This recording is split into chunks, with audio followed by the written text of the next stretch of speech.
Welcome back to the Almanac Comicopia, your guide to the grand story of the DC Universe. Continuing our first chapter, Origins, today's episode is all about Roy and Dan Thomas's 1986 rendition of the original Sandman's origins. Much like the Crimson Avenger story, this is one of the final entries to the original era, not a modernization of the Sandman character. That occurs in a fantastic series called The Sandman Mystery Theater, which happens to be one of, if not my very favorite, serialized comic. You should definitely check that out. This time around, the Thomases are aided by the art team of Mike Bair, Steve Montano, Carl Gafford, and, you guessed it, David Cody Weiss. The team, much like in the other comic, leveraged 50 years of comics history to provide the most definitive introduction possible to Wesley Dodds, a founding Justice Society member and future Jack Kirby pet project. But that's skipping ahead. Credits to Bair, Montano, and Gafford for the wonderful layout and coloring of this first page. It's just so warm and inviting. Our story proper begins with establishing time and place. Ladies and gentlemen of New York City and of the world, welcome to the opening day of the New York World's Fair. Pay note to the aesthetic decision to give time its own panel. What do you think of this choice? Personally, I'm a huge fan. I think that it really draws me into paying attention to that detail versus just glancing over it. But that's just me. Thus, it gives me great pleasure at this time, as mayor of this great city, to declare the 1939 New York World's Fair to be officially open. As the camera zooms in on the fair, not shown, it's revealed that Mayor LaGuardia is the speaker, and quickly thereafter, a target of an unknown assailant. What a phenomenal page by Bair. The caped assailant made quick work of security on the prior page, seemingly taking 3 bullets in doing so. One cop calls him a clown, which irks him so much he goes berserk. Why aren't you laughing? He taunts on the beginning of page 4. Not shown is him continuing. Well, are you chortling, fellow? Love this dialogue from the Thomases. Are you having fun? I really enjoyed this snapshot style from Bair too. The assailant continues. Men and women of New York City, this World's Fair is now declared officially haunted by the Phantom of the Fair. He flees as the cops fail to adequately respond to the threat. Well, don't just stand there gawking at him, you men. Shoot that SOB. Check out that whoop. It's freaking awesome. As is the stylized final panel of the sequence. He's gone. I have to be honest, I have mixed feelings about these panels. I like their layout, their colors, and their dynamism, but I find the specific snapshotted moments to be somewhat clumsy in terms of providing a clear telling of the events. Oh, it's so painful, but it's almost like AI art. It looks good the less time you spend looking at it. Back to the story. Unsurprisingly, in the moments after the escape, Mayor LaGuardia employs the timeless idea of no publicity is bad publicity, and explicitly verbalizes to an assistant of his that if even one, quote, shutterbug, quote, snapped a photo, then everyone would want to come to the fair to see the Phantom. This conversation transitions perfectly into the full-page splash you see now. It's another fantastic choice by Bair and the Thomases. I say this because it fits the story beat, and it brings me into the diegesis hardcore. A note on that term. Diegesis is a term that refers to the lived-in world of the characters. Sometimes we see things that they don't, and aren't part of their world, not just things that the characters don't know about. Anyway, take a look at the date on the newspaper. It's been over a month since the Phantom's attack. An easy detail to miss. You sure give these masked mystery men plenty of play, don't you, Lee? The team deftly switches our focus, moving the aperture to that of a conversation in Medeus Res.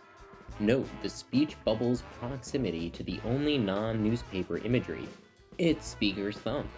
The person continues, "Not that I'm really criticizing you, you understand.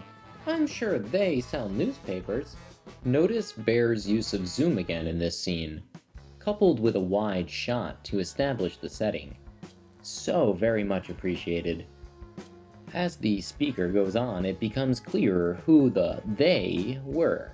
But with all that's going on in the world, don't you think you're wasting valuable space on suspected criminals like the Crimson Avenger and the so-called Phantom? This character speaking is, of course, Wes Dodds, our new protagonist. Despite his further commentary on the subject later on the page, specifically about the importance of keeping the public informed about the fascist power couple of Hitler and Mussolini, I can't help but feel there's a personal stake for Wes in not wanting newspapers to make a habit of printing about mystery men. Of note here is that the editor wants all readers to know, like the writers and viewers of this almanac know, that this Lee is the Crimson Avenger. And he is taking what seems to be quite the opposite approach of what Wes seems to be hinting at. I'll also take a moment now to confess that I write the scripts as I read the stories. This affords y'all a truer experience, but it might mean that I look like Boo Boo the Fool occasionally. I bring that up because perhaps Wes really hasn't decided to take action yet and is just taking a stance. "I can't see any good reason for a do-gooder to go around masked," he cries. Next, on page 8 is a massive info dump regarding the men's past together that confirms they are indeed very, very wealthy people. Walking away from their discourse, Wes is left feeling introspective, and it's revealed for the reader he has not yet decided to become the Sandman. Oops. I particularly love the Thomas's dialogue here because Wes doesn't even know how right he is while musing. "Lee Travis, now there's somebody who's doing something with his life." I actually laughed out loud, despite the joke being the follow-up. "While I'm just watching the sands of time run out of the old hourglass." This panel shown now is my favorite of the whole comic so far, and it's been a great read. Look at the way Wes's brow is set low on his face. It fits squarely with his mental state, which we've been made privy to. When he lands on the thought, "But what if a man did want to shun the limelight and still do something worthwhile?" Our very consumption of it leads our eyes into a literal darkness to match that which Wes is feeling. Beyond all this artistry, from a world-building standpoint, I especially enjoy this demonstration of Wes's intellect. I wager that a true sign of intelligence is the ability to consider ideas you once rejected, especially if it was recently. Considering these thoughts all his way home, Wes decides upon arrival that, courtesy of this gas mask an over-anxious British friend gave me in London last month, he's gonna show up in an ensemble of suit, hat, and old opera cape to stop any would-be fair ruiners. This Wes guy is crazy. Maybe Wes is psychic too, since Lee confirms for the reader he'll be showing up at the fair in the smaller panel. "Oh, going to take in the Dodgers-Giants game, boss?" His employee-cum-girlfriend asks as he stares at the reader, claiming, "No. As a matter of fact, I thought I might go to the fair." I love the ellipsis here, but on the other hand, I'm not a huge fan of the transition from the previous panel, which was the previous slide of this video, to the couplet of panels here, as I cannot, for the life of me, justify Wes's need to be on the friggin' roof, beyond saying he's a little nuts. Also, Lee looking at the reader made me crack up, which did not feel wholly correct based on the moderately serious tone of the comic so far. Pages 11 and 12 show us Mayor LaGuardia traveling with Mr. and Mrs. King George IV, escorting them to the fair, an actual historical event to my understanding. The shown panels are of a hostess of the fair introducing. Without further ado, the mechanical marvel of the age, Electro! Except there is a further ado, since we're treated to a page of cameos. The dialogue for each of these characters focuses on their struggles or amazement by a newfangled gadget, the television.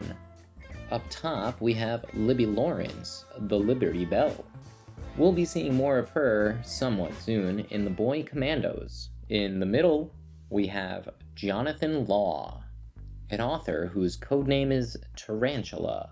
Don't ask me about him, I don't know shit. Last is Ted Knight, the first of many Starmen. Please note that an additional character, Johnny Chambers, aka Johnny Quick, also cameoed earlier in the comic, but without such an artistic framing, hence his visual exclusion. As we turn the page, we're treated to a cameo by Charles McNider, Dr. Midnight. None of these characters besides Lee Travis have begun their careers as masked heroes, though. So, you might be wondering, like I was, why they're included in the story. It's because they all feature in the Thomas' All-Star Squadron, a 1980s series that told a deeper story of the DC Universe during World War II. It was there that they accomplished their goal of telling a unifying story of DC's disparate properties. Importantly, that series is canonical with the Golden Age itself, despite being written so long afterwards. Also, fun fact, the All-Star Squadron bridges the gap between the original universe and the modern era. Onwards now in our story. Bear is a master of layouts. Notice how the reader has to look back at the framing panel of Electro as the action progresses in the scene. Your Majesties, Your Honor, Electro the robot is capable of performing 26 movements, responding to my commands spoken into this microphone. Observe.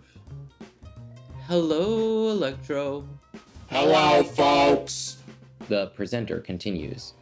Oh, but I must admit, he has some bad habits as well. Bear uses zoom again to bring us into the scene as Electro puffs out some smoke and claims, I plan to quit soon. Can we just appreciate how good Bear is at communicating location, and always without sacrificing detail? This panel in particular reveals that both the Phantom and Wes have watched this demonstration from high above the stage. My god, looks like the Sandman got here just in time for his virgin assignment. And I was right, there's the Phantom of the Fair lurking. Unfortunately, Wes wrongfully goes a step further in his logic, naively believing, my hunch was right then. The Phantom and the Crimson are in this together. Suddenly, the Electro bot descends on its keeper, and the royal couple. Johnny reveals in a thought bubble that he has already access to super speed, despite not starting a career in heroism thus far. I like the cutoff from the guard, juxtaposed with the still large doom sound below it. Both help sell this moment as incredibly dramatic. Wes nimbly swings down from some high-strength wire to topple the bad bot. Then a guard threatens him despite the save. Hold it, masked man! I don't know what you had to do with this, but if you don't grow roots, I'll shoot! To which Mayor LaGuardia immediately questions incredulously, God, are you crazy? Hold your fire! I enjoy the last panel of Wes fleeing quite a bit, with Bear's decision to show the motion by placing the cape high up in frame.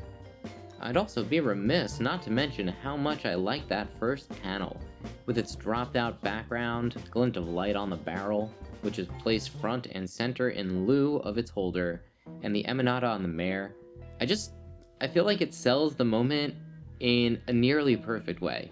Try not to laugh now as you compare that to this panel where Wes has attached his high-strength line to something up above, not shown here or, crucially, in the comic. and then he proceeds to hoist himself up with only his arms. I cannot really buy into the idea that this socialite, upon following a whim, was fit enough to pull this off. But please, if you want to defend it, I am here for it. Who does Wes find now above the stage? You guessed it. You? The Crimson.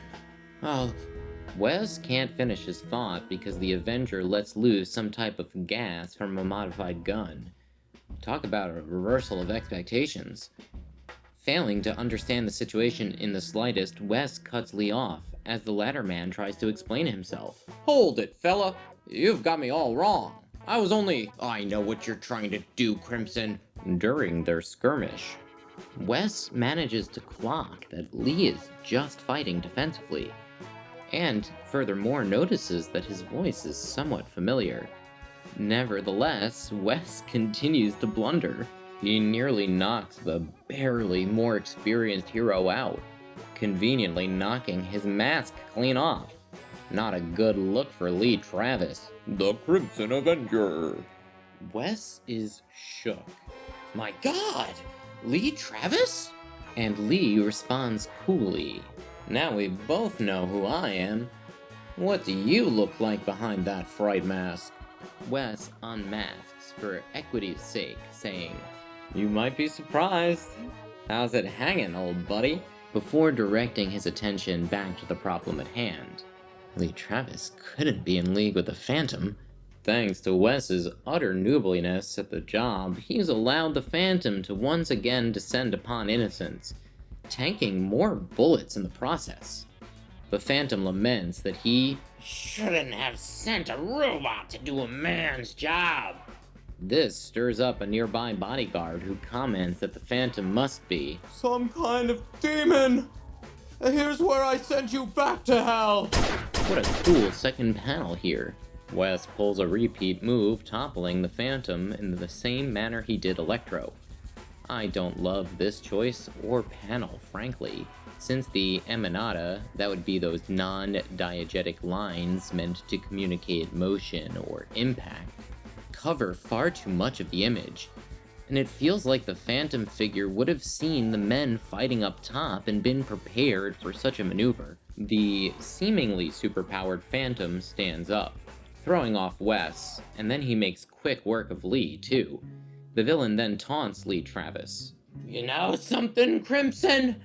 You aren't even worth getting sweat stains on my costume.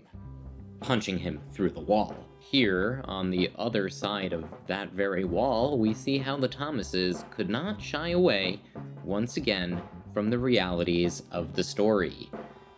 It's worth mentioning that in both the prior story, the Crimson Avengers origin, and this one, the Thomases are merely retelling an already established series of events. They're not altering the canon as they are so much fleshing it out. That being said, they are backed into a corner with regard to the Phantom's superpowered feats. Of course, our newbie heroes would be beaten senseless, and that means it's time for a you guessed it, a dread-ass pull. Despite Electro previously acting in accordance with the Phantom's will, it still, for some reason, adheres to its programming, original programming, that is, when Wes asks it to raise arm, which causes Electro to knock out the Phantom. After these events, I have to believe that the Phantom really has superpowers, since he is not only fully conscious, but starting to stand up as Wes tackles Electro in an earnest attempt to kill the Phantom. Wes literally thinks, damn it, he's still alive, when the robot falls on the next page.